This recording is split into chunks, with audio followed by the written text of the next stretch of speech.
Mao ni sila kadaghanon sa atong klase sa product. Ang pinaka-paborito na ko ang produkto ani kaning Well Supreme Laundry Detergent. Na naman, nakagamit ako ani mga taon-taon na apan gibaliwa lang nako tungod kay naman tayo naghanap mapalit sa atong tindahan, sa mga tindahan.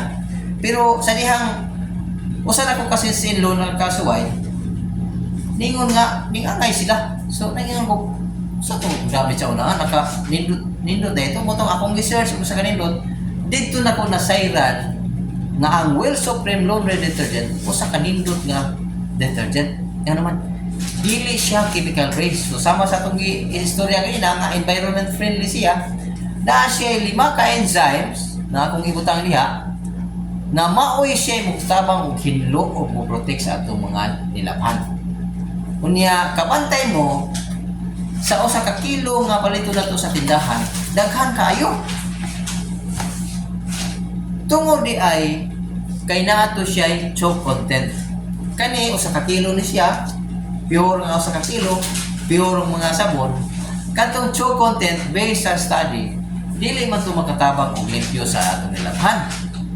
Mo kita hinungdan nga magputi-puti, hinon ni mo sinina. Hinigana na ko isagol mo planggana na ay magputi-puti sa planggana, mao to ang choke. Then kung hikapon ini mo dili init, ang mga detergents nga commercial, kung hikapon nimo init, na mao to hinungdan nga makasamad sa atong kamot. Tungod sa chemical. Di ba? Unya, kung manglaba po ka, maghumol ka, makalimtan nimo og banlaw, mo sabay may tabo. Manimaho. Kani, nasuya na nako 1 week, 11 days. So, dili dyan siya basta-basta. Manimaho. Kung daghan na kayo nakasuway.